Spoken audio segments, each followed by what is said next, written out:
자, 아마 내가 봤을 때는 여야 의원님들께서 같은 취지의 내용을 가지고 의사진행 발언을 하는 것으로 이렇게 예상이 됩니다. 마지막으로 장관님께 한 번 더 여쭤보고 그리고 나서 결정을 하는 게 좋을 것 같습니다. 아마 우리 장관님 여야 우리 의원님들 말씀을 다 들으셨을 거라고 보는데 뭐 얘기는 간단합니다. 과거에 일본 국적으로 여권이라든가 이런 것들이 기재되어 있었고 그런 것을 근거로 아마 장관은 뭐 일본 그 당시에 일본 국적이었다. 우리 선조가 그다음에 혹은 뭐 일본 국민이었다. 이렇게 표현했다는 것으로 보여지는데 그러나 그 당시에 한일 병탄 조약이 무효이고 또 일본의 통치권의 행사가 불법이고 강점이었기 때문에 그것에 근거한 이런 호적의 기재라든가 또 그것을 근거로 일본 국민으로 표현하거나 하는 것은 무효다.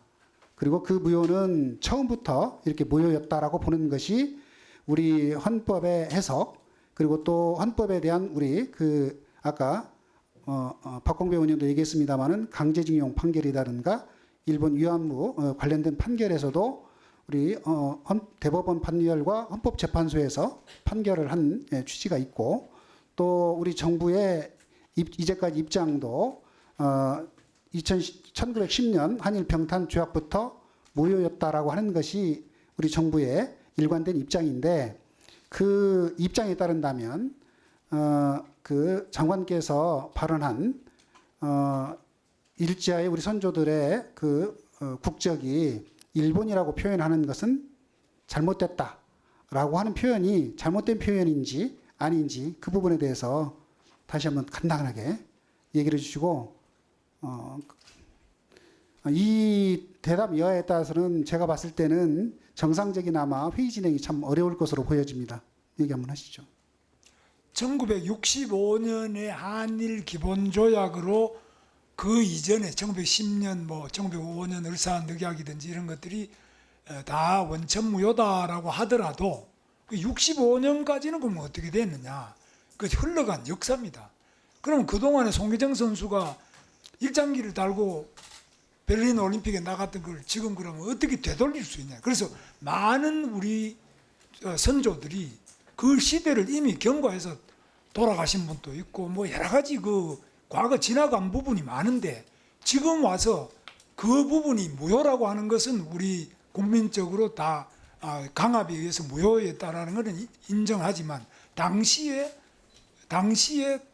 국적은 일본 국적으로 그 식민지를 침탈한 일본 제국에 의해서 강압적으로 일본 국적자로 해놓고 또 실제로 내지인과는 차별을 해가지고 아무런 일도 못하도록 이렇게 해놓은 많은 그 피해 사례가 있습니다. 그래서 이 사례는 그리고 이러한 사실은 우리가 역사적으로 해석을 해서 뒤늦게 그게 무효라고 하더라도 없어지는 것은 아니지 않습니까?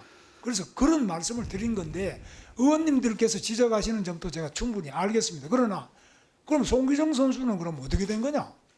왜 일장기를 달고 나갔느냐? 그러나 그분은 애국자였다고 저는 보지 친일파라고 생각하지 않습니다. 그래서 이 점은 제가 여러 번 말씀드렸는데 자꾸 반복하는 것이 마땅치 않다고 생각합니다만은 저도 의원님들하고 그 점은 생각이 같습니다. 제가 봤을 때는 여기 계신 우리 민주당 의원님들이나 또 많은 국민들께서 생각하시는 것과는 좀 생각 같다고 그러시지만 전혀 다른 얘기를 하시는 것 같고요.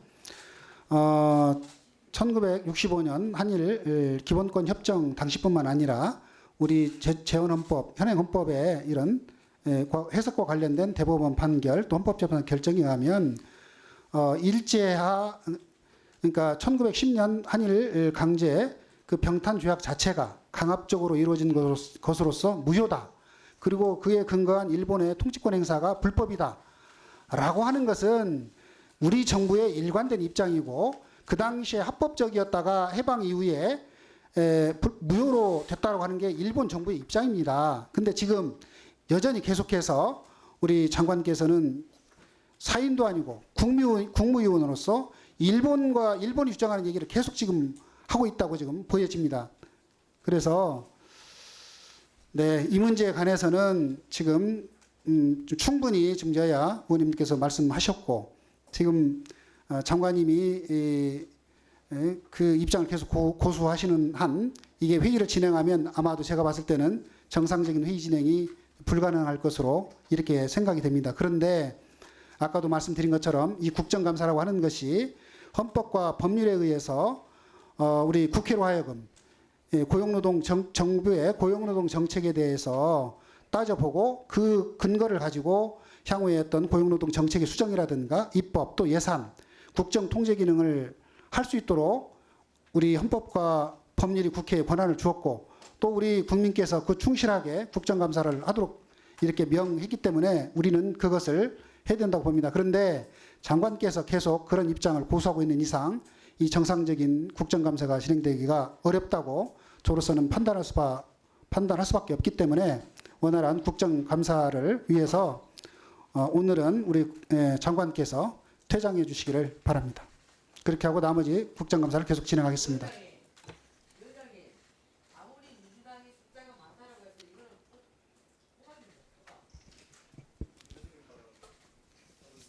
이거는 자, 장관님 퇴장해 주십시오. 왜 퇴장을 해야죠? 자, 원활한 국정감사를 위해서 우리 장관님께서 계셔서는 국정감사가 진행되지 않기 때문에 퇴장하도록 방금 제가 말씀을 드렸습니다. 그 이유를 밝혀주시기 바랍니다. 방금 이유는 말씀을 드렸고 장관께서는 퇴장을 해주십시오. 그 말씀은 제가 알아들을 수가 없습니다. 위원장이 말씀하세요. 다 인정하셨고 다 얘기했는데 자, 장관께서 퇴장하세요. 이해할 수가 없습니다. 퇴장하고 국정감사 빨리 합시다. 똑같은 말을 똑같이 듣는데 왜 민주당은 그렇게 들리는지 모르겠어요. 예? 기획당 없이 어떻게 그 국정감사 합니까? 이거는 민주당의 위원장님 자, 장관께서는 퇴장을 해주시고 나머지 국정감사는 퇴장할 나머지 증인들과 이유를 함께 다시 밝혀주시면 제가 그 퇴장하겠습니다. 퇴장 진행하도록 하겠습니다. 이유에 대해서는 충분히 말씀을 드렸기 때문에 그것도 장관님 말씀에 수긍이 돼야만 한다고 그런다면 그것도 말이 안 맞는 얘기죠. 여러 가지 이유를 충분히 설명드렸으니까 아니 이렇게 그 진행하겠습니다. 제가 퇴장될 이유를 밝혀주시기 바랍니다. 충분히 설명했으니까요. 자, 장관님 퇴장해 주십시오. 위원장님의 행보입니다. 이거는 사회권 행보고 사회권 행보지요. 아니 위원장이 말씀하시는 데 대해서 장관이 한 번이라도 저기 한 게 있습니까? 다 인정했지 않습니까? 다 한다고 했고. 자, 오늘 원활한 국정감사를 위해서 감사를 중지했다가 우리 지금 뭐 강제 네, 3시 50분에 감사를 계속하겠습니다. 감사 중지를 선포합니다.